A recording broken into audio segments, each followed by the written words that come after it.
ভিতরে চলে গেলেন। কালিয়ানাগ চিন্তা করলেন যে আওয়াজ সেবাটা খুব ভালোই হলো, কিন্তু আর বদন চেপে ধরছে। আস্তে আস্তে ভগবান তার ভিতরে বিরাট বিস্তার দেহ ধারণ করছে, বিরাট দেহ। এখন ব্রজবাসী যারা দর্শন করলেন যে কালিয়ানাগের ভিতরে ভগবান শ্রীকৃষ্ণ, কিন্তু আমরা প্রাণ ত্যাগ করেছিলাম, ভগবান আমাদেরকে ভালো করলো, কিন্তু ভগবান যে মৃত্যুবরণ করলো, এখন ভগবানকে কে ভালো করে? আর মাতা যশোমতীর কাছে আমরা কি নিয়ে যাব? তার গোপালকে নিয়ে আসলাম তার কাছ থেকে, আমি কি নিয়ে যাব? এখন ব্রজবাসীরা চিন্তা করছে, ব্রজবাসীগণ জীবনও শেষ, ব্রজবাসীদের কাঁদতে কাঁদতে জীবন শেষ, কারণ গোপাল নাই, গোপাল অদর্শ। এদিকে ধীরে ধীরে ধীরে ধীরে গোপাল কি করলেন? বিরাট দেহ বিস্তার করলেন কালিয়ানাগের ভিতরে।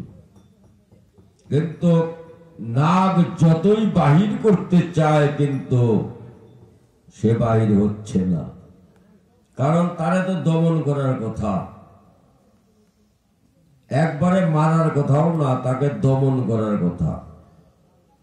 আর সে মুক্তি পাবে, উদ্ধার পাবে ওই দিন। সেটা মনোবাসনা ভগবান পূর্ণ করবার জন্য কালিয়ানাগের ভিতরে প্রবেশ করলেন। এখন উনি আস্তে আস্তে আস্তে আস্তে বাহির করার চিন্তা ভাবনা করছে, কিন্তু গোপাল দেহ বিস্তার করছে বড়, উনি বাহির হবে না। এখন বাহির না হওয়ার কারণে জল যখন রক্তবর্ণ হয়ে গেলেন, নীল বর্ণ জল হয়ে গেলেন রক্তবর্ণ, কালিয়ানাগের নাসিকা দ্বারা রক্ত বাহির হচ্ছে।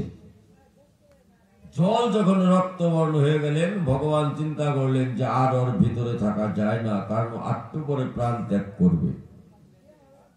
উনি বাইরে হয়ে কি করলেন? ওই ফনার উপরে দাঁড়ালেন। ফনার উপরে দাঁড়ালেন, এদিকে রাখালগণ। তখন ওনারা স্বস্তি পেলেন। আর তার আগে কাঁদতে কাঁদতে তো তার জীবন শেষ, জীবনই শেষ হয়ে গেছিল।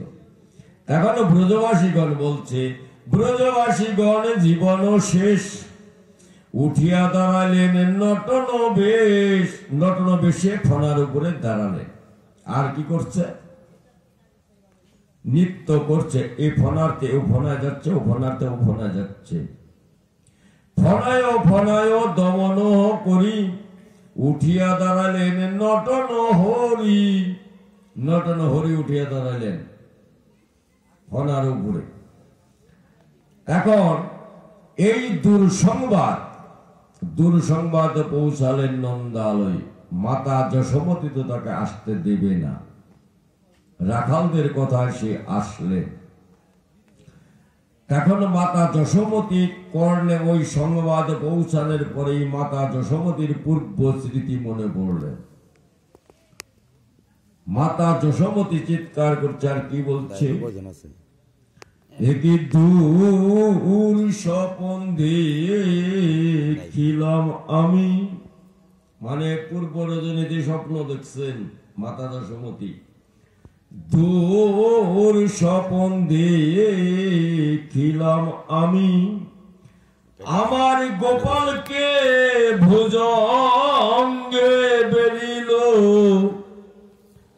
আমার গোপালকে ভুজঙ্গে বেরিল, দূর স্বপন দেখিলাম আমি, নিশির শেষে ঘুমের ঘরে দূর স্বপন দেখিলাম আমি।